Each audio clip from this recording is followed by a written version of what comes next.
이 모든 건 네가 계획한 거잖아. 약도 네가 바꿔치기 했고 대출 받자고 한 것도 너고 엄마 집 팔자고 한 것도 너였잖아. 무슨 소리야? 대출 받자고 한 건 당신이었잖아. 코인에 다쳐 넣어서 날린 게 누군데 지금 나한테 책임을 돌려? 네가 아니었으면 엄마 몰래 대출 받을 생각도 안 했어. 그리고 오토바이 사고도 내가 만든 거잖아. 그것만 아니었으면 엄마 집에 얹혀 살 일도 없었어. 웃기지 마. 그것도 당신이 일부러 사고 낸 거 아니야? 어머님 집으로 들어갈 핑계 만드느라고 그랬잖아. 그리고 자동차 사고도 내가 일부러 낸 거라고. 그것도 당신이 사고 낸 운전자 구해서 한 거잖아. 그건 네가 보험금 타내려고 한 거잖아. 그래도 나는 빚 갚으려고 했어. 근데 당신은 보험금 타서 그 여자한테 줬잖아. 그 순간 형사들의 시선이 동시에 아들에게 향했습니다. 안녕하세요. 저는 대전에 살고 있는 75세 김태영입니다. 자식도 품 안의 자식이더라니 제가 이런 일을 당할 줄 몰랐네요. 뉴스에나 나오는 이야기인 줄 알았는데 막상 겪어보니 정말 인생 무상이라는 말이 와닿더군요. 저는 1949년 대전 중구의 오래된 골목에서 태어났습니다. 그 시절 대전은 지금처럼 큰 도시가 아니었고 집 앞에는 개천이 흘렀으며 비가 오면 아이들이 종이배를 띄워 놀곤 했습니다. 아버지는 철물점을 하셨고 어머니는 시장에서 야채를 팔았습니다. 세상 물정 모르는 시절이었지만 저는 책 읽는 걸 무척 좋아했습니다. 책 한 권을 붙들고 하루 종일 앉아 있다가도 어머니가 부르면 불이 나게 뛰어나가 장바구니를 받아들곤 했죠. 고등학교 시절 담임 선생님의 권유로 교사가 되겠다는 꿈을 갖게 됐습니다. 그 꿈을 이루기 위해 사범대를 졸업하고 22살에 처음 교단에 섰을 때 저는 정말 세상을 다 가진 기분이었죠. 아이들이 한글을 깨치고 글을 써내려가는 걸 보는 건 제게 가장 큰 보람이었습니다. 그렇게 37년 동안 분필 냄새를 맡으며 살아왔습니다. 결혼은 30에 했습니다. 남편은 시청에서 근무하는 공무원이었고 늘 차분하고 가정적인 사람이었습니다. 아들 셋을 낳아 키웠는데요. 큰아들은 미국, 작은 아들은 일본에 가서 살고 있어요. 남편과 아이들과 함께 가끔씩 산이나 계곡에 놀러 가던 것을 생각해 보면 그게 행복이었던 것 같아요. 제가 70이 되던 해 남편은 지병으로 세상을 떠났습니다. 그 후 정말 혼자 살아갈 준비를 했습니다. 둘째 아들이 남편의 유산 정리, 보험 정리 등을 다 도와주었지만 생활비나 세금 문제, 집이나 재산 관리 등도 남편이 하던 것을 하나하나 확인을 했지요. 남편의 연금이 일부 저에게 전환되었지만 금액은 많지 않았고 저 또한 퇴직하면서 아들들이 결혼할 때 목돈을 마련해주기 위해 일부는 일시금으로 받은 상태였기에 받고 있는 연금 300만 원 정도로 혼자 살기에는 충분했습니다. 그런데 몇 달 뒤 밤늦게 친구들을 만나고 집에 오는 길에 횡단보도에서 오토바이와 부딪히는 사고를 당했습니다. 배달하는 사람이라고 자신을 밝힌 운전자는 미안해했지만 그 길은 너무나 탁 트였고 신호를 받고 차가 오는지를 확인하고 건너는 길이라 사고가 난 게 뭔가 이상했어요.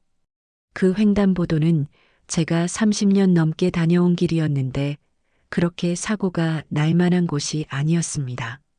신호등도 완전히 켜져 있었고 오토바이가 갑자기 어디서 나타났는지 지금 생각해도 의문이에요. 당시 운전자는 계속 사과했지만 뭔가 어색한 구석이 있었고 제 연락처만 물어보고는 성급하게 사라져버렸습니다. 저는 왼쪽 다리가 골절돼 수술을 받게 되었고 수술 후에는 혼자 생활하는 게 어려웠어요. 큰아들과 막내아들은 해외에 있어 어쩔 수 없었고 결국 대전에서 은행에 다니는 둘째 아들이 어머니 혼자 계시면 위험하다며 함께 살자고 했습니다. 나 혼자도 잘 지낼 수 있다고 했지만 둘째의 간곡한 부탁과 손주의 해맑은 얼굴을 보니 거절할 수가 없었어요. 사실 그때도 뭔가 이상한 느낌이 들었는데 둘째는 평소에 그렇게 효자는 아니었거든요. 명절에나 한 번씩 얼굴 보는 정도였는데 갑자기 그렇게 적극적으로 나서는 게 조금 의외였습니다. 하지만 나이가 들면서 자식들이 철이 드는 것일 수도 있겠다 싶어서 고마운 마음으로 받아들였어요. 그렇게 둘째 아들네는 2년 전 손주와 함께 남편과 제가 살던 아파트로 들어왔습니다. 그런데요, 이게 다 계획적이었다면 믿을 수 있으실까요? 아들 부부와 같이 살고 있는 집은 대전 중구의 38평 아파트인데요. IMF 때 7천만 원 정도로 샀는데 이제는 4억 2천까지 올랐습니다. 남편이 살아있을 때는 이 집은 절대 팔지 말자. 우리 추억이 깃든 곳이니까 얘기했지요. 실제로 이 아파트에서 세 아들을 모두 키웠고 남편과의 행복했던 시절이 고스란히 남아있는 곳이었습니다. 아들 부부와 손주와 지내는 시간은 너무나 좋았어요. 혼자 큰 아파트에 지내면서 외롭다는 생각이 많이 들었는데 그런 생각들이 전혀 들지 않을 정도로 아들 며느리가 잘했어요. 아침이면 손주가 제 방에 들어와 할머니 유치원 다녀오겠습니다 하고 인사를 했고 맞벌이를 하고 있는 며느리도 바쁘지만 항상 식사에 신경을 써주었어요. 주말이면 외식도 하고 함께 나들이도 하면서 즐거운 시간을 보냈어요. 손주가 제게 책을 읽어달라고 조르면서 무릎에 앉는 모습이 얼마나 사랑스러웠는지 몰라요. 며느리는 어머니 편하게 지내세요라며 집안일도 도맡아 했고 아들도 어머니가 계시니까 사람 사는 것 같다고 말하곤 했습니다. 하지만 몇 달이 지나면서 집안에 뭔가 이상한 일들이 생기기 시작했어요. 아들 부부가 거실에서 대화를 나누다 제가 나타나면 갑자기 목소리를 낮추는 일이 잦아졌고요. 처음에는 제가 신경 쓰지 않으려 했지만 그런 일이 반복되니까 무시할 수가 없었습니다. 특히 저녁 시간에 제가 화장실을 다녀오려고 거실을 지날 때면 항상 대화가 멈췄어요. 눈치껏 방으로 들어가곤 했지만 마음 한쪽에 알 수 없는 불길함이 생기더군요. 가끔 아들 부부가 거실에서 뭔가 서류를 보며 이야기하는 것도 목격했는데 제가 나타나면 재빨리 서류를 치우는 모습이 이상했습니다. 그때는 단순히 내가 예민해졌구나 하고 넘겼어요. 나이가 들면서 괜히 의심이 많아지는 건 아닐까 하는 생각도 들었거든요. 그리고 이상하게도 아들과 며느리가 집에 들어온 이후로 제 몸이 전처럼 가볍지가 않았습니다. 아침에 일어나도 피곤이 풀리지 않고 무기력함이 생기는 것이었어요. 예전엔 새벽 5시에 일어나서 산책도 하고 집안일도 척척 해냈는데 요즘은 8시까지 잠을 자도 개운하지 않았습니다. 며느리가 어머니 많이 피곤하시죠? 더 주무세요 할 정도였어요. 예전엔 하루 종일 책을 읽어도 머릿속이 맑았는데 요즘은 몇 장만 읽어도 글이 눈에 들어오지 않았어요. 특히 오후가 되면 머리가 무거워지면서 집중력이 완전히 떨어졌습니다. 물건을 두고 잊어버리는 일이 잦아졌고 전날 어디에 뒀는지 기억나지 않아 집안을 뒤지는 시간이 많아졌어요. 안경을 찾다가 머리 위에 올려두었던 걸 발견하기도 하고 차 열쇠를 찾느라 온 집안을 뒤지기도 했습니다. 가장 심각했던 건 며느리 이름이 갑자기 생각나지 않았던 때였어요. 너 이름이 뭐였지? 라고 물어봤을 때 며느리의 표정이 이상하게 변했던 게 기억납니다. 수십 년간 교단에서 가르치며 스스로도 잘 알고 있던 치매 전조 증상들이 제 모습 속에서 하나둘 보이는 것 같았습니다. 그 생각을 하니 온몸에 소름이 끼쳤습니다. 혹시 정말 내가 병이 시작된 걸까 하는 두려움이 들더군요. 밤에 잠들기 전에 혼자서 기억력 테스트를 해보기도 했는데 어제 저녁 메뉴가 생각나지 않을 때는 정말 무서웠어요. 아들과 며느리도 그 변화를 눈치챘는지 저를 유심히 살피기 시작했습니다. 제가 뭔가 잘못 말하거나 행동하면 서로 의미심장한 눈빛을 주고받는 것도 보였어요. 며느리는 다정한 목소리로 어머니 치매 검사 한번 해보세요 말했습니다. 아들도 옆에서 거들며 걱정 마요. 그냥 확인 차원이에요. 덧붙였어요. 그런데 이상하게도 둘의 표정에는 걱정보다는 다른 감정이 섞여 있는 것 같았습니다. 마치 뭔가를 기다리고 있는 것 같은 그런 느낌이었어요. 사실 아들의 말이 싫지는 않았습니다. 혹시라도 병이 있다면 빨리 알아야 하니까요. 하지만 왜 며느리가 그렇게 적극적으로 나서는지는 이해할 수 없었어요. 그래서 며느리와 함께 병원에 가 정밀 검사를 받았습니다. 병원에서 온갖 검사를 다 받았는데 며느리는 옆에서 의사에게 이것저것 자세히 물어보더군요. 혹시 약물로 인한 증상일 수도 있을까요? 유전적 요인은 어떤가요? 하면서 말이에요. 며칠 후 결과를 듣는데 의사의 목소리가 또렷하게 들렸습니다. 정상입니다. 아직 치매 증상은 없어요. 그 말을 듣고 안도감이 밀려왔습니다. 하지만 이상하게도 며느리의 표정은 실망한 것 같았어요. 아들 부부도 웃으며 다행인 것처럼 말했지만 뭔가 진심이 아닌 것 같은 느낌이 들었습니다. 그날 집으로 돌아오면서 저는 다시 평온을 찾을 수 있을 거라 생각했어요. 하지만 불안은 그렇게 쉽게 사라지지 않았습니다. 오히려 아들 부부의 태도가 전보다 더 이상해졌어요. 제가 뭔가 말을 하면 어머니 또 잊으셨네요 라며 제 기억력을 의심하는 말을 자주 했습니다. 실제로는 제대로 기억하고 있는 일들인데도 말이에요. 그로부터 얼마 후 며느리와 함께 시장을 다녀오던 길이었습니다.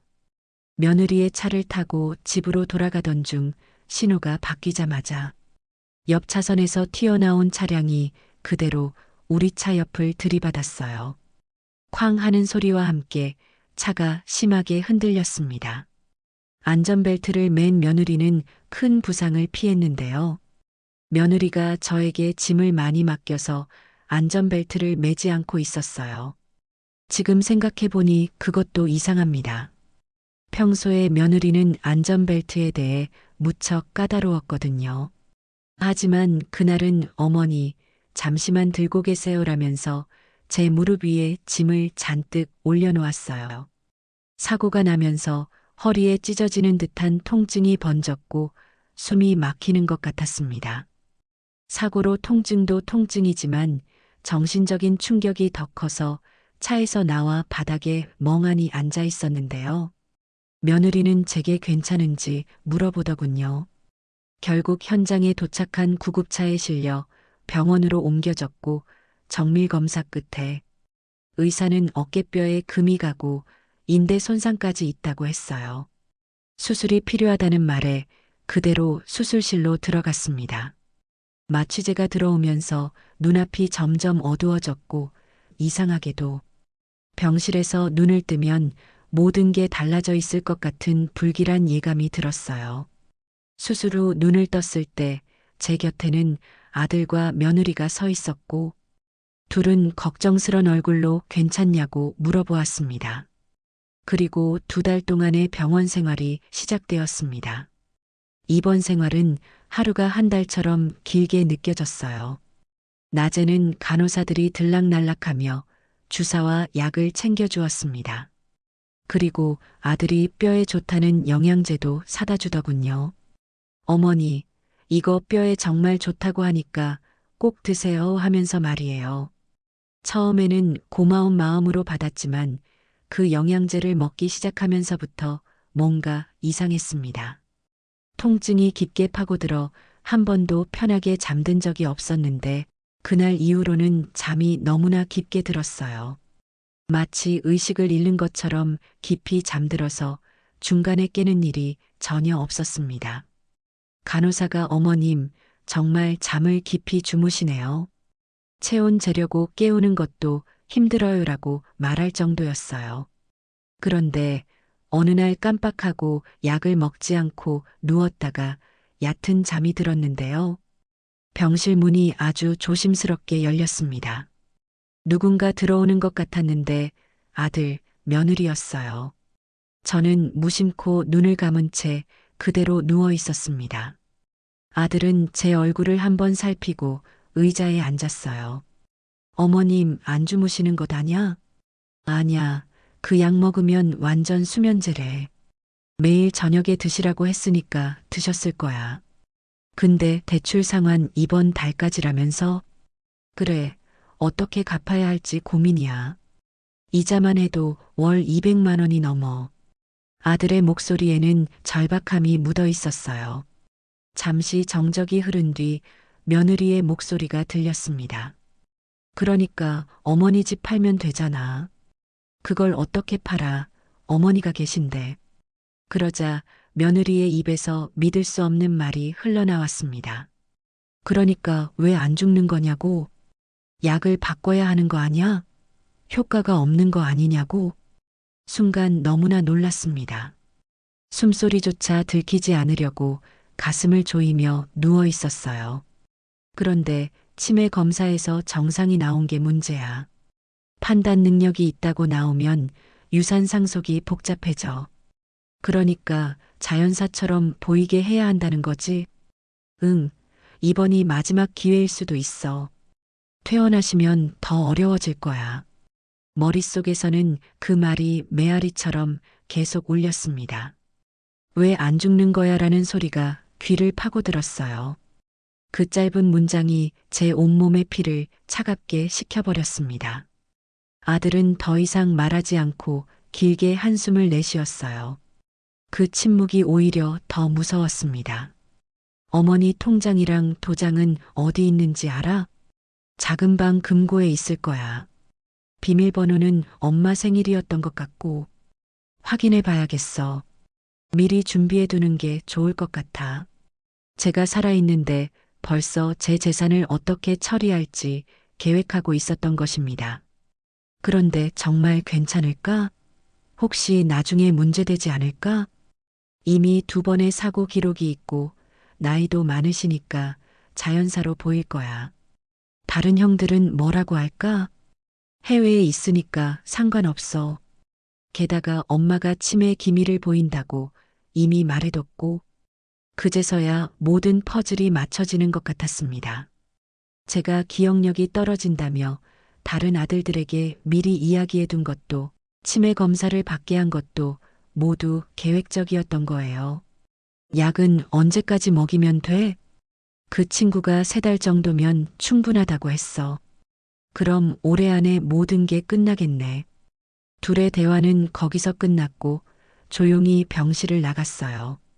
제가 홀로 남겨진 병실은 마치 무덤처럼 적막했습니다. 천장을 바라보며 눈물이 흘러내렸지만 소리내어 울 수도 없었어요. 제가 사랑했던 아들이, 제게 며느리였던 사람이 제 목숨을 노리고 있었다는 사실이 믿어지지 않았습니다.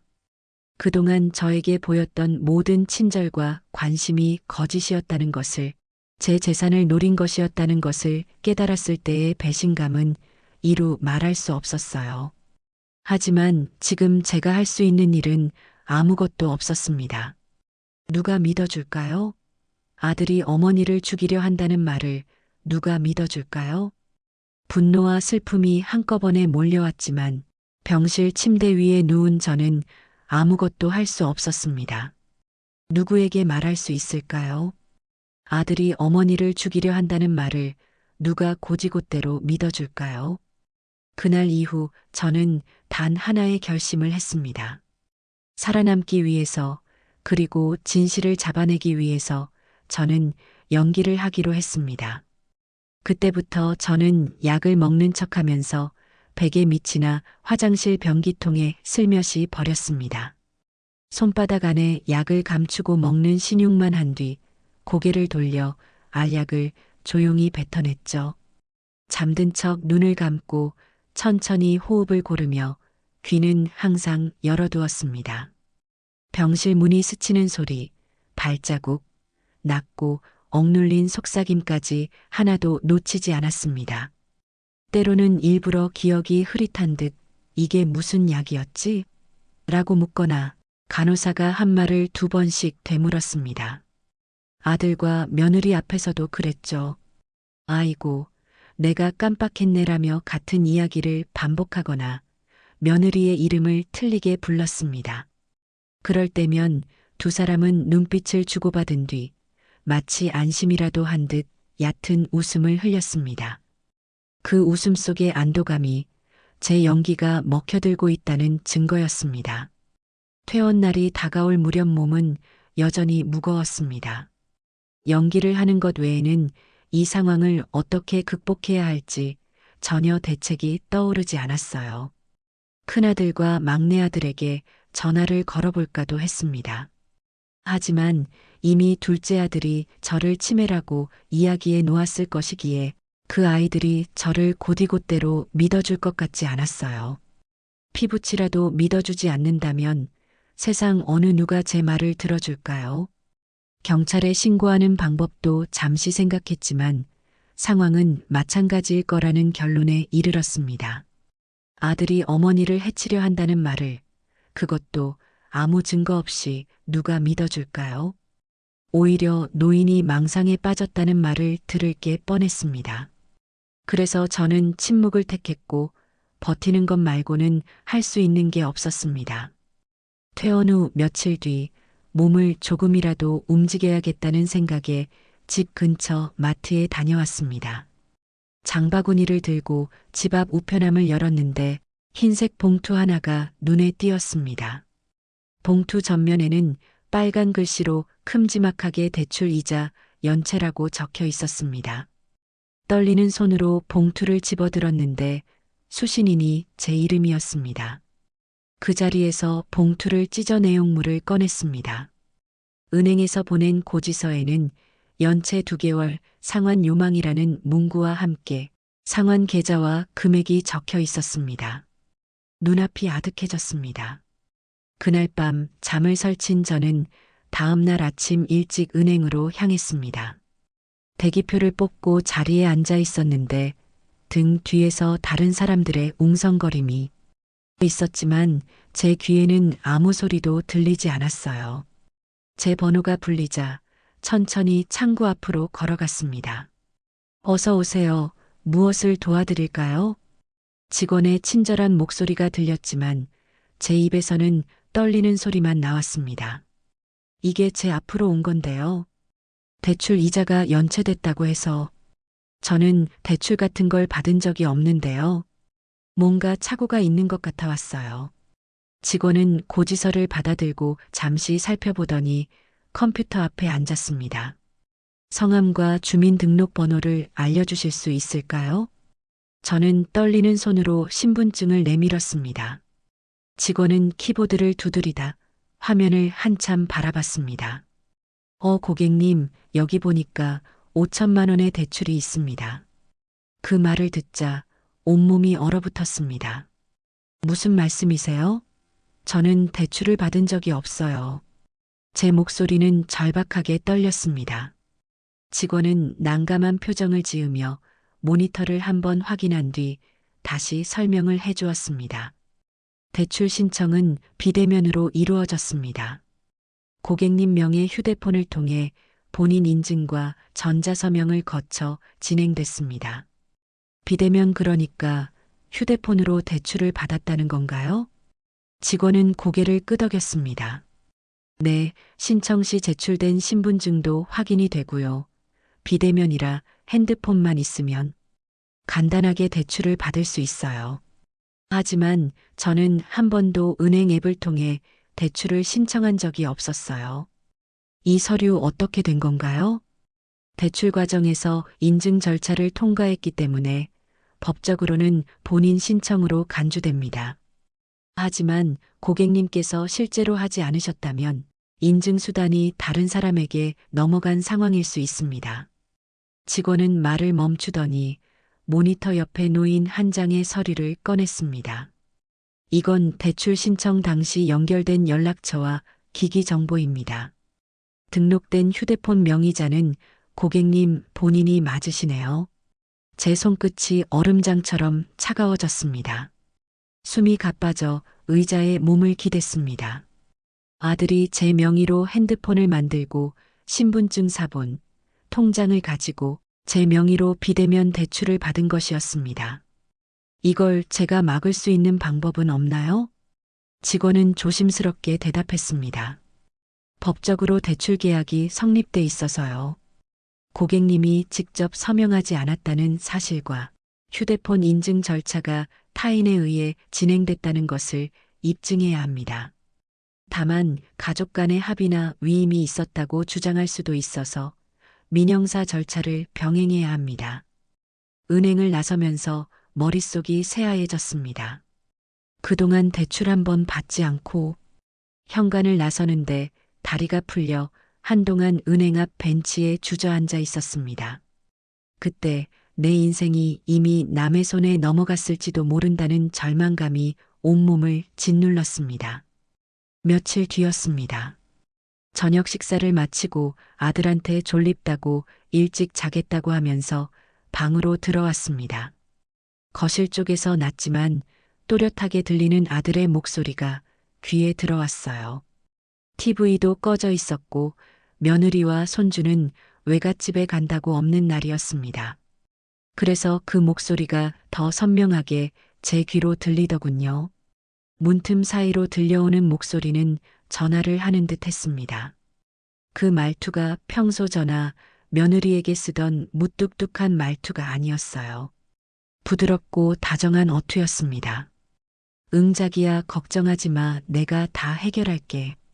아니 진짜야 이번에 좀 힘들었는데 곧 정리되라는 말이 이어졌습니다.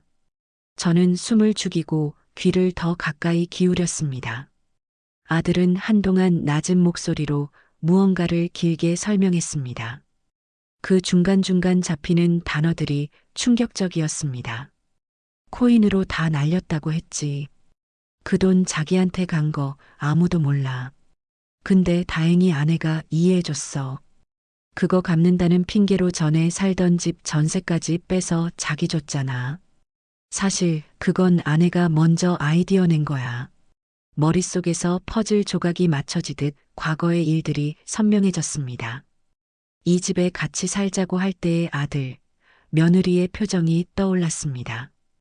그 말투와 행동이 이제야 이해되더군요. 목소리는 점점 낮아졌지만 섬뜩한 내용이 들려왔습니다. 이제 곧 엄마를 요양원에 보낼 수 있을 거야. 아들의 목소리는 마치 사업 계획을 말하듯 담담했습니다. 그러면 엄마 연금이랑 지금 사는 아파트까지 다 내 거 되는 거잖아. 그때까지만 조금만 참고 있어. 라는 말에 손끝이 얼어붙었습니다. 숨을 고르려 해도 가슴이 죄어와 호흡이 가빠졌습니다. 아들의 목소리는 여전히 다정했습니다. 전화기 너머에서는 웃음소리까지 새어나왔어요. 응 나도 보고 싶지 않아 조금만 기다려. 통화는 계속 이어졌습니다. 저는 문틈에 귀를 댄 채 꼼짝할 수 없었습니다. 온몸이 돌덩이처럼 굳어 있었어요. 아들이 저와 이 집, 그리고 연금까지 노리고 있다는 사실은 꿈에도 몰랐었습니다. 분노가 끓어올라 두 손이 부들부들 떨렸습니다. 당장 문을 열고 나가 그 목덜미를 붙잡고 싶었지만 그러면 저만 손해일 것 같았어요. 저는 아들의 한마디 한마디를 머릿속에 새겼습니다. 잊지 않으려고 이를 악물었습니다. 그날 밤 저는 단 한숨도 자지 못했어요. 다음 날 집에 있기가 너무 무서워 가까이 사는 친구를 만났어요. 저는 아들의 한마디 한마디를 머릿속에 깊게 새겼습니다. 잊지 않으려고 이를 악물었어요. 그날 밤 저는 단 한숨도 자지 못했습니다.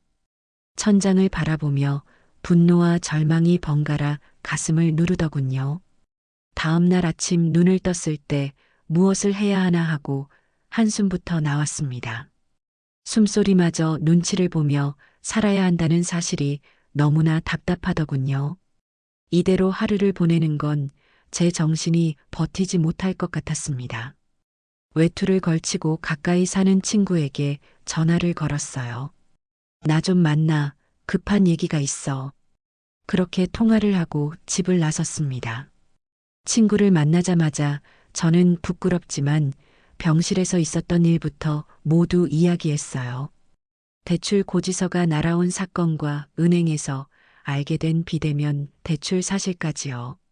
그리고 어젯밤 문틈 너머로 들었던 아들의 통화 내용까지 숨김없이 털어놨습니다. 친구의 표정은 점점 굳어졌습니다. 이건 절대 넘어가면 안 돼. 당장 경찰에 신고하자. 그렇게 해봤자 나를 치매 환자로 몰아가면 내가 무슨 말을 해도 믿어주지 않을 거야. 친구는 답답하다는 듯 긴 한숨을 쉬었어요. 저도 잘 알고 있었습니다. 아들과 며느리가 이미 저를 기억이 오락가락하는 노인으로 포장해 놓았다는 거요. 증거 없이 경찰에 가봤자 상황은 제 편이 되지 않을 것입니다. 그때 제 머릿속에 오래전 제자가 떠올랐어요. 그 아이는 지금 대전에서 경찰로 근무하고 있었습니다. 몇 년 전 동창회 자리에서 우연히 만났던 기억이 있습니다. 그때 그 아이가 선생님 무슨 일 있으면 꼭 연락 주세요라고 했었어요. 저는 가방에서 휴대폰을 꺼냈어요. 잠깐만 꼭 연락해야 할 사람이 있어. 수첩에 적어둔 번호를 꺼내 눌렀어요. 전화는 3번의 신호음 끝에 연결됐습니다. 여보세요. 선생님, 오랜만입니다라는 반가운 목소리가 들렸어요. 저는 숨을 고르고 낮은 목소리로 지금 너무 복잡한 일이 있어서 너한테 얘기하고 조언을 받아야 할 것 같아. 이렇게 말했습니다. 근처 카페에서 만나기로 하고 약속 장소에 도착하니 제자가 먼저 나와 있었습니다. 저를 보자마자 놀란 듯 선생님 얼굴이 왜 이렇게 안 좋아지셨어요? 무슨 일이에요? 저는 그동안 가슴속에 담아둔 이야기를 처음부터 끝까지 쏟아냈습니다. 제자의 표정은 이야기가 진행될수록 굳어졌습니다.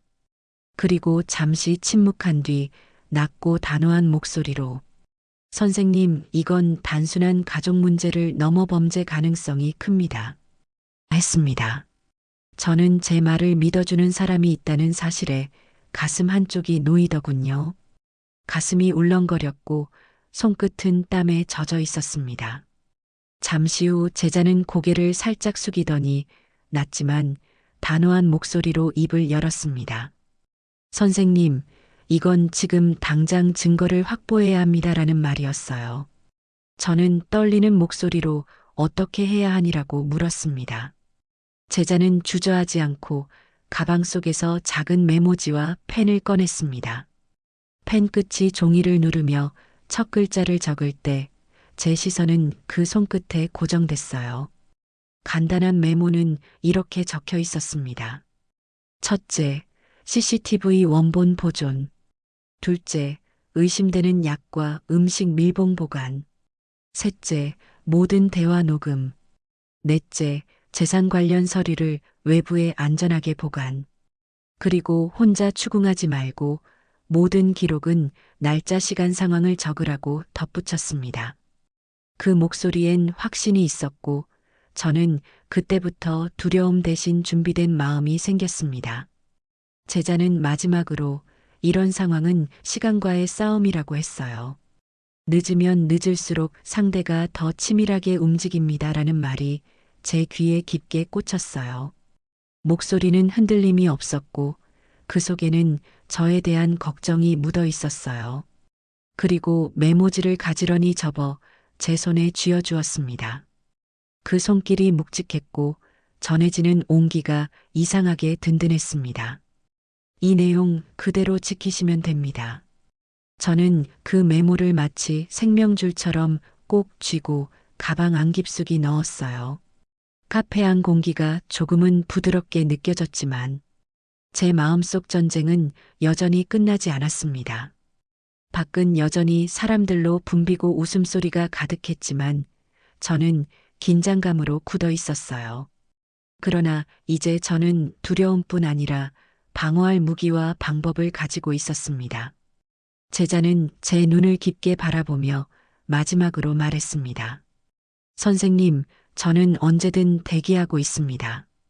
그 목소리 속에 담긴 확신이 제 귓가에서 오래 울렸어요. 저는 천천히 고개를 끄덕이며 속으로 다짐했습니다. 이제는 두려움에 묶여만 있는 내가 아니라고요. 이제부터는 증거를 모아 끝까지 진실을 드러낼 사람이 되겠다고 결심했습니다. 집으로 돌아온 저는 제자가 써준 메모를 조심스럽게 꺼냈습니다. 한 줄 한 줄이 제 숨을 붙잡아주는 생명줄 같았어요. 그 중에서도 CCTV 영상을 확인하는 것이 가장 시급하다고 느꼈습니다. 며칠 전 제 손으로 숨겨둔 손톱만한 크기의 카메라. 여러 개를 설치해 놓았던 것이 생각났어요. 전원은 정상이었고 핸드폰으로 영상을 재생해 보았습니다. 재생 버튼을 누르자 제 집 거실이 화면 속에 나타났습니다. 처음 며칠 동안은 평범한 장면만 이어졌습니다. 하지만 3일 전 영상에서부터 이상했어요. 거실 불빛이 희미하게 깜빡이는 화면 속 현관문이 천천히 열렸습니다. 낯익은 그림자가 문틈을 따라 길게 스며들더니 아들의 얼굴이 나타났습니다. 그는 신발을 신은 채 거실로 성큼 들어왔습니다. 곧이어 며느리의 발소리가 마치 그림자가 뒤를 밟듯 따라왔습니다. 아들은 말없이 서랍장을 열었습니다. 손가락이 빠르게 움직이며 서류와 봉투를 마구 뒤적였습니다. 종이가 서로 스치는 건조한 소리가 스피커 너머로 또렷하게 들렸습니다. 며느리는 장롱문을 세게 젖히고 옷들을 한 줌씩 뽑아 바닥에 내던졌습니다. 옷감이 쓸리는 소리, 단추가 바닥에 부딪히는 소리 하나하나가 기묘하게 크게 들렸습니다. 그들의 손길은 서두르면서도 놀랍도록 익숙했습니다. 찾고 있는 게 분명히 있는 사람의 움직임이었죠. 잠시 후 시선이 금고로 향했습니다. 아들은 비밀번호를 몇 번 눌러보다가 짧게 욕을 내뱉었습니다. 안 열리네. 그 목소리는 낮았지만 짜증이 묻어 있었습니다. 그때 며느리가 주방 쪽으로 향했습니다. 손에는 작은 비닐봉지가 들려 있었고 안에는 색이 미묘하게 다른 알약들이 보였습니다. 그리곤 조용히 약통 뚜껑을 열었습니다. 뚜껑이 딸깍하고 열리는 소리가 비정상적으로 크게 느껴졌습니다. 그리고 알약을 하나씩 집어 올려 제 약통 속 알약과 바꿔치기 하기 시작했습니다. 손가락이 알약을 집을 때마다 비닐봉지가 사각사각 울렸습니다. 아들은 그 모든 과정을 거실에서 지켜보고 있었습니다. 줌을 확대하자 다른 색의 알약이 약통 속으로 들어가는 모습이 선명하게 보였습니다. 날짜와 시간이 화면 한쪽에 정확히 찍혀 있었습니다. 그 작은 숫자들이 제 생사의 시한표처럼 가슴을 죄었습니다. 그 장면을 보며 제 손끝이 서서히 차가워졌습니다. 숨을 들이마시려 해도 목구멍이 꽉 막혀 공기가 들어오지 않았습니다. 이건 의심이 아니라 명백한 증거였습니다. 눈물이 고였지만 이를 악물고 삼켰습니다. 지금 울면 아무것도 할 수 없어요. 다시 재생 버튼을 눌렀습니다. 그날 밤 12시 아들과 며느리가 거실에서 나란히 앉아 있었습니다. 음성이 작았지만 카메라의 마이크가 그 대화를 놓치지 않더군요. 이번 달 안에는 끝내야 돼. 사고가 2번이나 났는데도 크게 안 다치니 참 힘드네. 그러게 오토바이 사고하고 차 사고 날 때 잘 좀 하라고 하지. 그리고 약은 다 준비해놨어. 정신병원이라도 보내려면 약을 잘 먹어야 할 텐데. 맞아. 그래야 우리가 이 아파트라도 명의 이전을 할 건데. 그 약 먹으면 일주일 정도면 효과가 확실하게 나타난다니까. 우리는 여행 갔다 오자. 그러면 바로 정신병원이나 요양원으로 보낼 수 있을 거야. 그거 너무 독해서 나중에 안 먹는 거 아니야? 그렇지는 않을 거야. 내가 몸에 좋은 영양제라고 했거든. 챙겨 먹어야 건강 회복한다고 했거든. 제 온몸에서 피가 빠져나가는 듯한 한기를 느꼈습니다. 제가 겪은 두 번의 사고도 아들, 며느리의 짓이었다니요. 저는 화면을 멈추고 한동안 숨을 고르지 못했습니다. 저는 떨리는 손으로 핸드폰을 꺼내 영상 파일을 저장했습니다. 저장 버튼을 누르는 제 손가락이 미세하게 떨렸습니다. 저는 곧바로 제자에게 영상을 전송했어요. 메시지를 보내자마자 제자의 전화가 걸려왔습니다.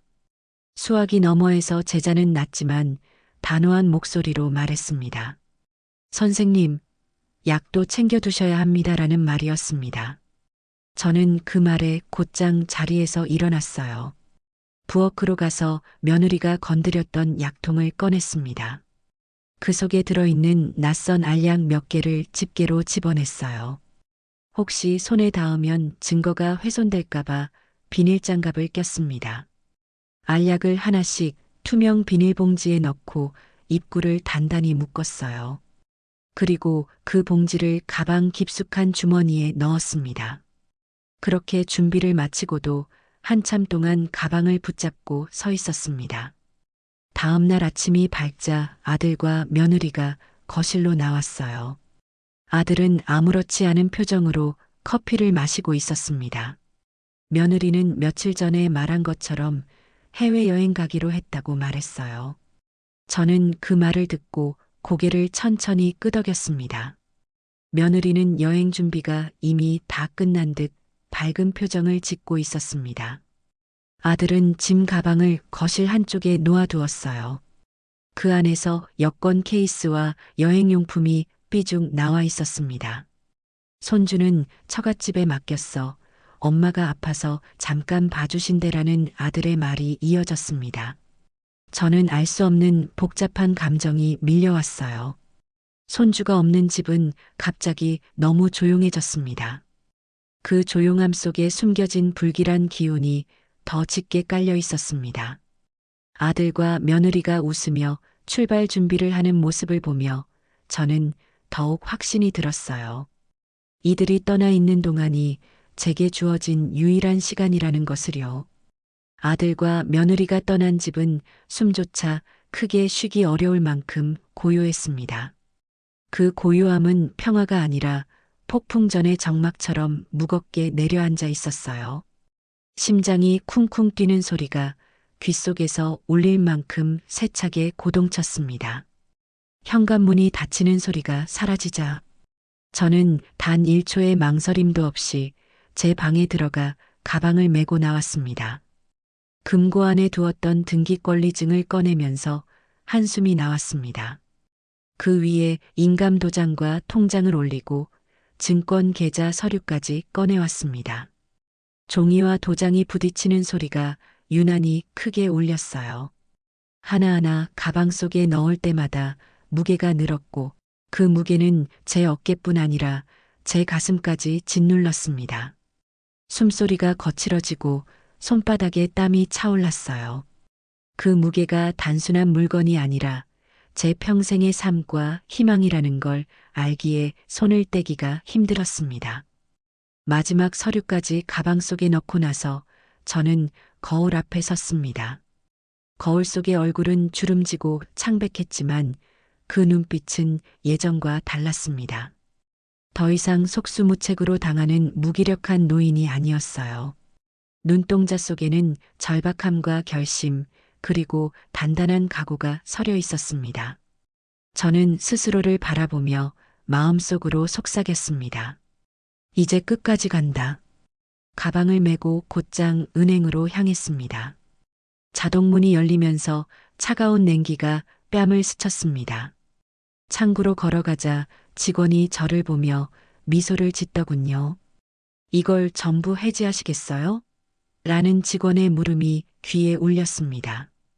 그 한마디에 제 목이 메었지만 저는 단호하게 고개를 끄덕였습니다. 네, 전부요. 제 목소리는 스스로 들어도 굳게 잠겨 있었어요. 직원은 컴퓨터 화면을 몇 번 클릭하더니 제 계좌 잔액을 알려줬습니다. 숫자가 눈앞에 선명하게 떠올랐지만 저는 그 숫자를 바라보며 단 하나의 생각만 했습니다. 이 돈이 이제 내 목숨줄이 될 거야. 모든 예금을 해지하는 서류가 제 앞에 놓였습니다. 펜을 잡은 손이 미세하게 떨렸지만 한 글자 한 글자 또박또박 사인을 했습니다. 서명하는 동안 땀이 이마를 타고 흘러내렸어요. 서류가 끝나자 직원은 봉투에 현금 일부와 이체 영수증을 넣어 건넸습니다. 그 돈은 즉시 다른 은행의 계좌로 옮겨졌습니다. 그 계좌는 제자와 상의에 미리 만들어둔 오직 저만 접근할 수 있는 곳이었어요. 은행을 나서는 발걸음이 무겁고도 묘하게 가벼웠습니다. 그리고는 곧바로 부동산 사무소로 발걸음을 옮겼어요. 유리문을 열고 들어서자 중개인은 저를 알아보고 반갑게 인사를 했습니다. 등기권리증을 건네자 그는 의아한 눈빛으로 저를 바라봤어요. 이걸 지금 바로 매물로 내놓으신다고요? 질문에 저는 단 한 번의 망설임도 없이 네라고 답했어요. 조건은 단 하나, 가능한 한 빨리, 그리고 현금으로 거래하는 것이었습니다. 중개인은 고개를 갸웃하며 조심스럽게 말을 이었습니다. 요즘 집값이 오르고 있는데 왜 지금 파세요? 그냥 빨리 정리하고 싶어요. 그 대답 속에는 더 이상 설명을 허락하지 않는 단단한 벽이 있었어요. 중개인은 더 묻지 않고 전화기를 들었습니다. 그의 손이 바쁘게 움직이며 여러 사람에게 전화를 돌렸습니다. 저는 그 옆에서 조용히 의자에 앉아 기다렸어요. 심장은 여전히 빠르게 뛰었고 손끝은 식은 땀으로 젖어 있었습니다. 잠시 후 그는 수화기를 내려놓으며 미소를 지었어요. 아마 금방 매매될 것 같습니다. 그 예감은 정확했습니다. 그날 오후 한 중년 부부가 집을 보러 왔습니다. 그들은 집 구석구석을 둘러보며 서로 눈빛을 주고받았어요. 거래를 하겠다는 의사를 밝히는데 오래 걸리지 않았습니다. 사무실로 와서 중개인은 즉시 계약서를 준비했고 저는 가방에서 도장을 꺼냈습니다. 서명과 날인이 이어지는 동안 손끝이 떨렸지만 멈추지 않았어요. 계약 조건은 단순했습니다.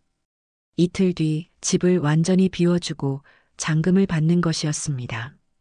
저는 계약서를 덮으며 깊게 숨을 내쉬었어요. 사무실을 나서자마자 바로 이삿짐 센터에 전화를 걸었습니다. 아들네 짐은 제가 살지 않을 새로운 집까지 가져갈 필요가 없었어요. 그렇다고 함부로 버릴 수도 없어 이삿짐 센터에 보관을 부탁했습니다. 짐 목록을 작성하며 손끝이 묘하게 떨렸어요. 그 짐들이 언젠가 제게 돌아오지 않기를 바라는 마음이 들었습니다.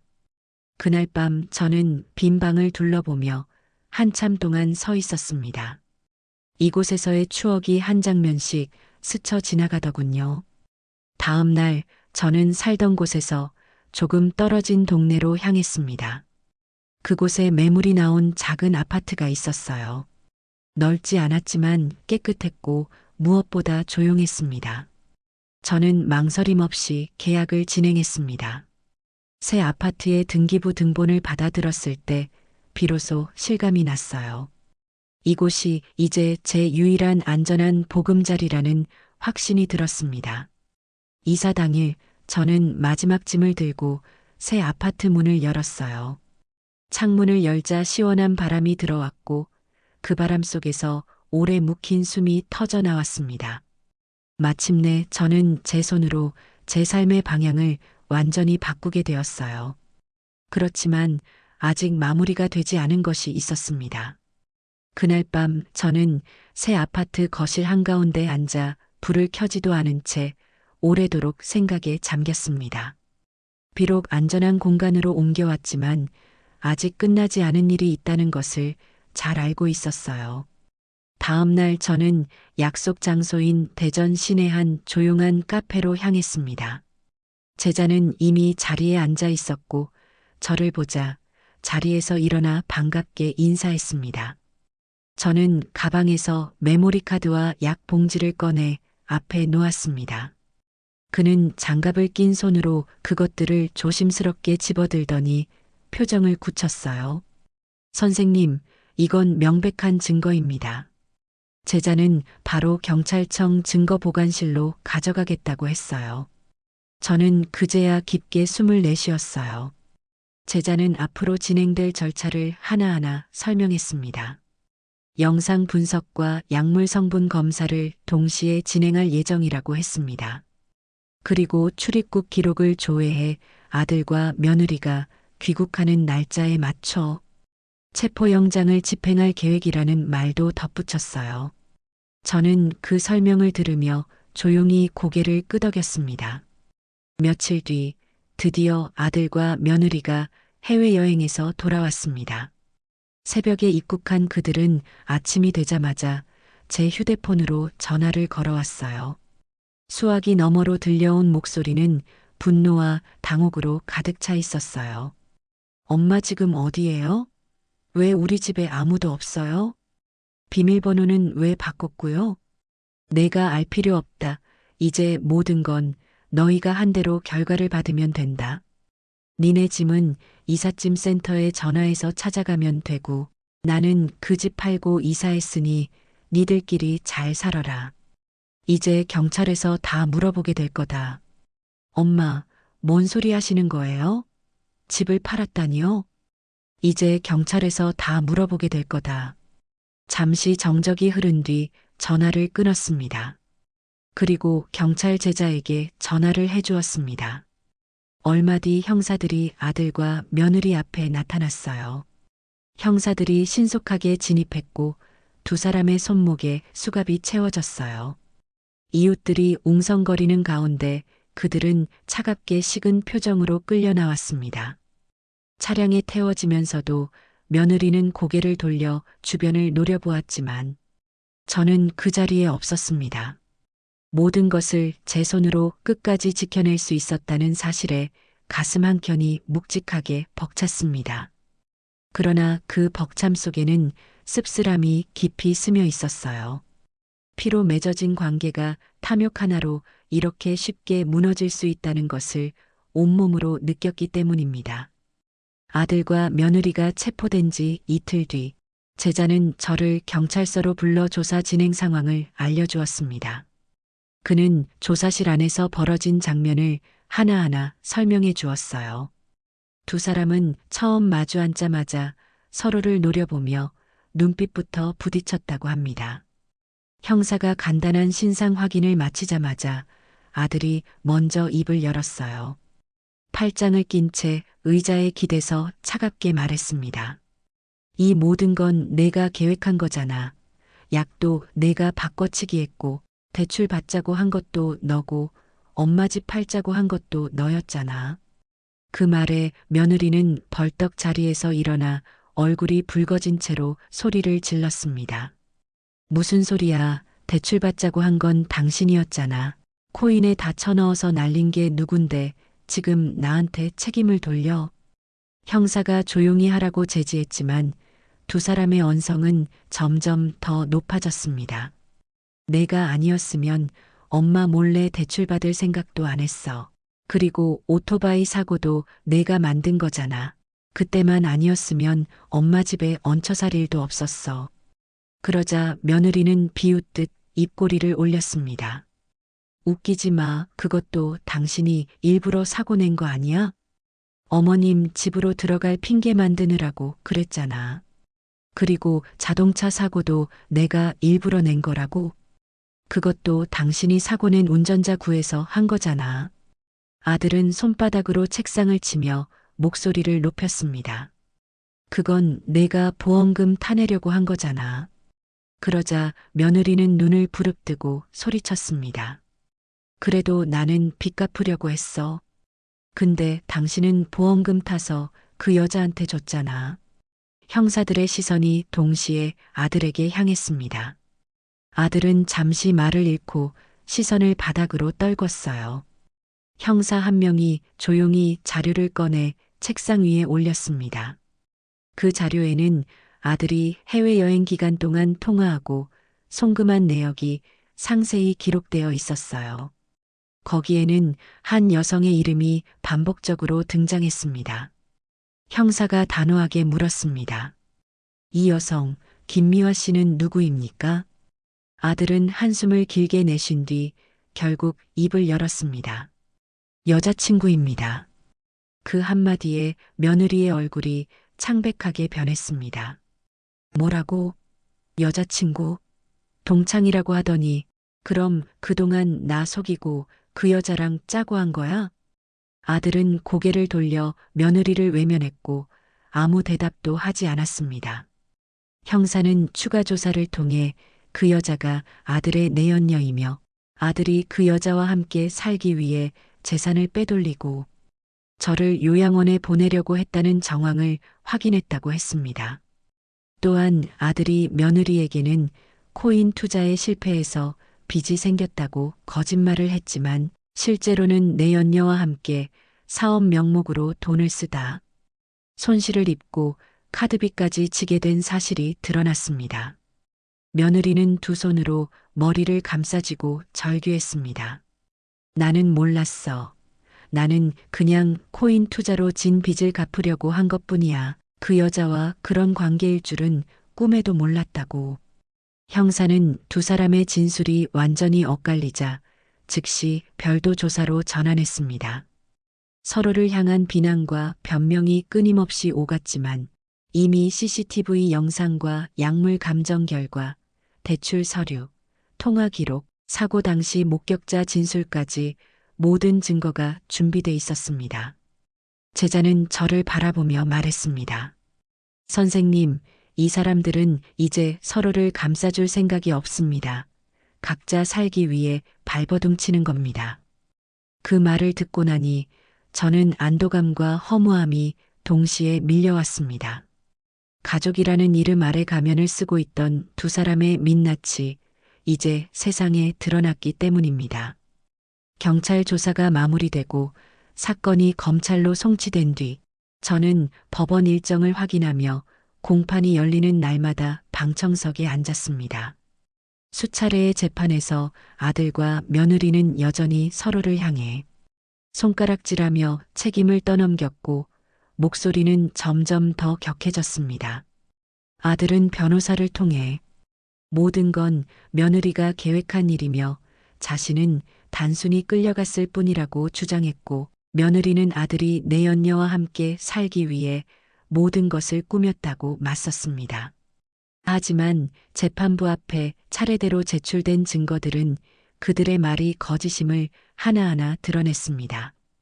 거실 CCTV 영상 속 약물 바꿔치기 장면, 약물 성분 분석서, 대출 사기, 제 집과 재산을 둘러싼 금융거래 내역, 오토바이 사고와 차량 사고 당시 목격자의 일관된 진술까지 모든 퍼즐 조각이 정확히 맞아떨어졌습니다.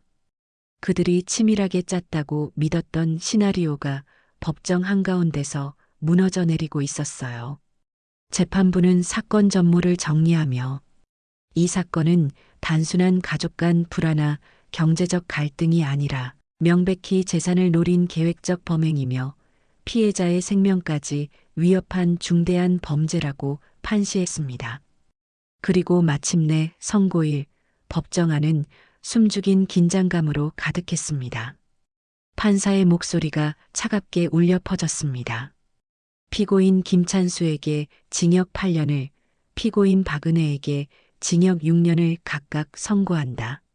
법정은 얼어붙은 듯 조용해졌고 아들은 고개를 숙였으며 며느리는 허탈한 표정으로 의자에 주저앉았습니다. 저는 이상하게도 눈물이 나지 않았습니다. 가슴을 짓눌렀던 돌덩이가 조금 내려간 듯한 묘한 해방감과 함께 다시는 되돌릴 수 없는 파국에 대한 씁쓸함이 동시에 밀려왔습니다. 그들은 곧바로 호송차에 실려 교도소로 이송되었고 지금도 복역 중입니다. 하지만 재판이 끝난 뒤에도 제 마음을 놓지 않는 얼굴이 하나 있었습니다. 바로 제 손주였습니다. 재판이 진행되는 내내 손주는 며느리의 친정, 즉 외갓집에서 지냈습니다. 아버지와 어머니가 동시에 감옥에 가버린 아이의 마음속에 남은 공허함과 두려움은 얼마나 클까요? 잘못한 건 아무것도 없는 아이가 부모의 죄로 가장 큰 상처를 짊어지게 됐습니다. 밤마다 혼자 울고 있진 않을까? 학교에서 아이들이 수군거리며 놀리진 않을까? 저는 매일같이 그 아이를 떠올렸습니다. 어느 날은 손주가 외갓집에서 몰래 전화를 걸어 할머니, 보고 싶어요라고 말했는데 그 목소리가 너무나 작고 떨려서 가슴이 무너지는 줄 알았습니다. 그저 아이가 부모의 그림자에서 벗어나 건강하게 그리고 밝게 살아가길 바랄 뿐이었습니다. 아들과 며느리의 죄는 법으로 심판받았지만 손주의 마음속에 새겨진 상처는 그 어떤 판결문으로도 지울 수 없겠지요. 그래서 저는 매달 아이에게 용돈과 필요한 물품을 챙겨보내며 언젠가 상황이 허락되면 반드시 제 곁으로 데려와 지키겠다는 생각을 하고 있습니다. 아들과 며느리가 수감된 지 몇 달쯤 지났을 때였습니다. 어느 날 아침 전화벨이 울렸습니다. 받아보니 큰아들이었습니다. 엄마, 동생한테 몇 달 동안 연락이 안 돼요. 무슨 일 있어요? 저는 고민을 했지만 목소리를 최대한 평정하게 유지했습니다. 글쎄, 나도 요즘 바빠서 연락을 못했네 하고 얼버무렸습니다. 전화를 끊자마자 이번엔 막내 아들이 전화를 걸어왔습니다. 엄마, 형이랑 통화가 안 돼요. 혹시 무슨 일 생긴 거 아니죠? 저는 또다시 대충 얼버무렸지만 두 아이의 목소리에는 걱정이 가득 배어 있었습니다. 그날 밤 저는 깊이 고민했습니다. 계속 숨기는 게 맞는지 아니면 사실대로 말하는 게 맞는지. 결국 저는 두 아들에게 전화를 걸어 모든 사실을 이야기했습니다. 처음엔 믿지 못하던 큰아들과 막내 아들은 CCTV 영상, 약물 감정서, 대출 서류 이야기를 듣고는 한동안 말을 잇지 못했습니다. 그리고는 귀국한다고 이야기를 하더군요. 그로부터 사흘 뒤 인천공항에서 큰아들과 막내 아들이 제 앞에 서 있었습니다. 두 아들의 얼굴에는 긴 비행의 피로와 함께 깊은 충격이 서려 있었습니다. 저는 그 자리에서 아이들을 끌어안고 한참 동안 말없이 울었습니다. 그 후 며칠 동안 두 아들은 제 곁을 지키며 제 이야기를 처음부터 끝까지 들었습니다. 그들은 중간중간 고개를 숙이거나 눈물을 훔쳤습니다. 엄마 혼자 이렇게 힘든 일을 겪으셨는데 우리가 곁에 없었네요. 그 말에 제 눈에서는 또 눈물이 흘렀습니다. 하지만 이미 벌어진 일에 대한 원망보다는 이렇게라도 제 곁에 와준 것만으로도 감사했습니다. 두 아들은 함께 시간을 보내며 제 생활이 안정될 수 있도록 여러 가지를 도와주었습니다. 은행 업무를 정리하고 새 아파트 주변 환경을 확인하고 혹시 모를 위험에 대비해 보안 장치를 점검했습니다. 저녁에는 세 사람이 둘러앉아 식사도 같이 하니 오랜만에 사람 사는 것 같았습니다. 저는 오래전 가족이 함께하던 식탁의 기억이 떠올랐습니다. 하지만 그 행복은 오래 지속되지 않았습니다. 두 아들은 각각의 직장과 가정이 있는 해외로 돌아가야 했습니다. 공항으로 향하는 차 안에서 큰아들이 제 손을 꼭 잡고 말했습니다. 엄마, 혼자라고 생각하지 마세요. 언제든 전화하면 바로 올게요. 막내 아들도 엄마 건강만 잘 챙기세요. 우리 자주 영상 통화해요라며 눈시울을 붉혔습니다. 그들이 떠난 뒤 집안은 다시 고요해졌습니다. 하지만 이번 고요함은 예전처럼 두렵거나 쓸쓸하지 않았습니다. 저는 이제 더 이상 누군가의 눈치를 보며 사는 사람이 아니었고 제 의지로 선택한 공간에서 제 시간을 살아가고 있었습니다. 아침이면 커피를 내리고 작은 화분에 물을 주며 하루를 시작합니다. 가끔은 시장에 나가 장을 보고 동네 도서관에서 책을 빌려 읽으며 시간을 보냅니다. 햇볕이 잘 드는 오후에는 창가에 앉아 뜨개질을 하거나 옛 사진을 꺼내보기도 합니다. 손주의 웃는 얼굴 사진을 볼 때면 마음이 찡해지지만 그 아이가 건강하게 자랄 거라는 믿음을 놓지 않습니다. 저는 이제야 비로소 압니다. 인생의 후반부는 남도 자식도 아닌 오직 나 자신을 위해 살아야 한다는 것을. 상처는 여전히 제 안에 남아있지만 그 상처 위에 새살이 돋아나는 걸 느낍니다. 그리고 오늘도 조용히 다짐합니다. 남은 시간만큼은 온전히 제 행복과 평화를 위해 살겠다고 말입니다. 제 이야기는 여기까지입니다. 구독과 좋아요, 알림 설정은 영상 제작에 큰 힘이 됩니다. 끝까지 시청해 주셔서 감사합니다.